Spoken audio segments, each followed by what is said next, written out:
नमस्कार। 24 की फाइट किसका माहौल टाइट। आज 4 जून जब देश का जनादेश सामने आया है तो ये बिल्कुल साफ हो चुका है कि आखिर इस 2024 के लोकसभा चुनाव में किसका माहौल टाइट चल रहा था। आखिर जनता क्या चाहती थी, जनता क्या मांग रही थी और तमाम राजनीतिक दल उन जनता को क्या देना चाहते थे। मौजूदा तारीख गवाह बन गई है उन तमाम बातों की जो बातें ना तो कभी बीजेपी ने सोची थी, ना बीजेपी के नेताओं ने सोची थी, ना खुद स्वयंभू अवतार प्रधानमंत्री नरेंद्र मोदी ने सोची थी।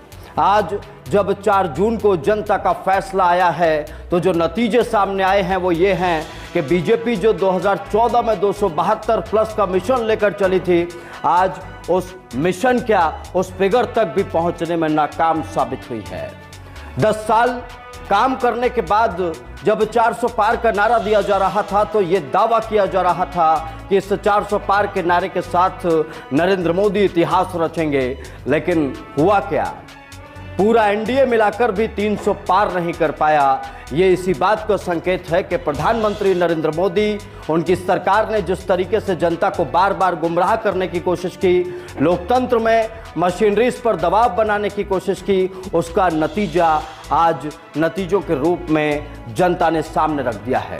जनता ने साफ कह दिया है कि तानाशाही की तरफ बढ़ेंगे तो बढ़ने नहीं दिया जाएगा। जनता ने साफ कह दिया है कि अगर जनता के सरोकारों पर काम नहीं होगा तो आगे बढ़ने नहीं दिया जाएगा। जनता ने यह बात तय कर दी है कि अगर जनता से जुड़े हुए मुद्दों पर बात नहीं होगी तो फिर आगे बढ़ने नहीं दिया जाएगा।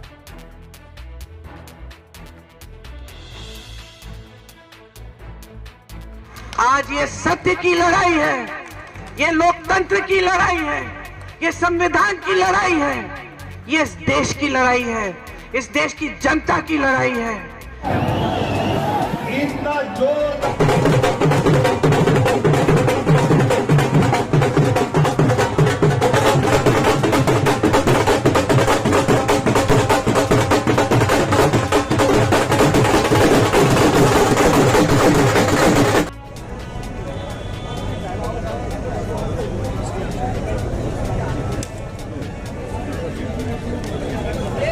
400 पार। लेकिन देश की जनता समझ गई कि ये 400 पार चाहिए संविधान को बदलने के लिए, ये 400 पार चाहिए आरक्षण को खत्म करने के लिए, ये 400 पार चाहिए अपने पूंजीपति मित्रों को फायदा पहुंचाने के लिए। इस चुनाव को जीत के जाऊंगी मैं यहां से, मैं आपके बीच आऊंगी, आपके साथ लड़ूंगी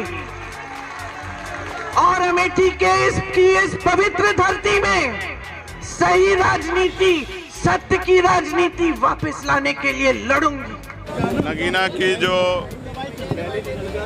वो महान जनता जिसने मुझे आशीर्वाद दिया, मैं उन सब का, जिसने मेरी आलोचना की उसका भी धन्यवाद करता हूं।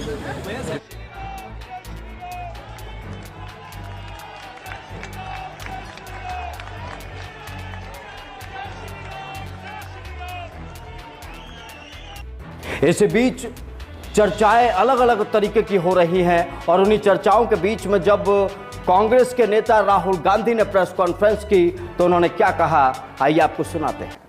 इस कॉन्स्टिट्यूशन, ये कॉन्स्टिट्यूशन देश की आवाज है। बहुत सारे लोग ने इसको नहीं बचाया, चुप रह गए थे, मगर हिंदुस्तान के सबसे गरीब लोग, सबसे कमजोर लोग खड़े हो गए और उन्होंने इस कॉन्स्टिट्यूशन को बचाया। मैं उनका धन्यवाद करना चाहता हूं, उनसे कहना चाहता हूं कि कांग्रेस पार्टी आपके साथ खड़ी है। जो हमने आपको वायदे किए थे हम वो वायदे आपके लिए पूरे करेंगे। जाति जनगणना, महालक्ष्मी, ये हमारे वायदे हैं। साथियों, एनडीए सरकार की प्रतिबद्धता हमेशा ही समाज के हर क्षेत्र और हर वर्ग के विकास की रही है। बीते 10 वर्षों में हमने 25 करोड़ लोगों को गरीबी से बाहर निकाला है और इसमें एक बड़ी संख्या एसटी, एसटी, ओबीसी की है। तो राहुल गांधी इंडिया अलायंस के तमाम नेताओं के साथ बातचीत करेंगे और उसके बाद ही यह तय किया जाएगा कि आगे इंडिया अलायंस क्या करने वाला है। आज जब नतीजे आ रहे थे तो एक बेहद हैरान करने वाली बात थी कि जो टीवी चैनल्स बीजेपी के इंडिया गठबंधन को इंडी कहने के बाद इंडी कह रहे थे, लगातार इंडिया गठबंधन से आई हटाकर इंडी किया जा रहा था, वो तमाम टीवी चैनल्स आज जब नतीजों का दिन था तो स्क्रीन पर दिखा रहे थे इंडिया गठबंधन। 4 जून के दिन सबसे बड़ा और पहला बदलाव तो यही देखने को मिला कि इंडिया गठबंधन को, उसके नाम को सही तरीके से मीडिया संस्थानों ने, मीडिया चैनल्स ने दिखाया। अब सरकार बनाने की बारी है, देखते हैं ये किसकी भारी तैयारी है। फिलहाल आप बने रहिए हमारे साथ और इन नतीजों में नरेंद्र मोदी और बीजेपी क्यों पीछे रह गई, क्यों 300 पार तक नहीं पहुंच पाई, इस पर हम विश्लेषण करेंगे। एक पूरा डिटेल्ड वीडियो आपके सामने लेकर आएंगे और आपको दिखाएंगे कि वाकई में क्या होना चाहिए था। हम आपको इस बारे में भी बताएंगे कि आखिर कांग्रेस को क्या करना चाहिए था कि वो आज बहुमत से थोड़ा सा पीछे रह गई है।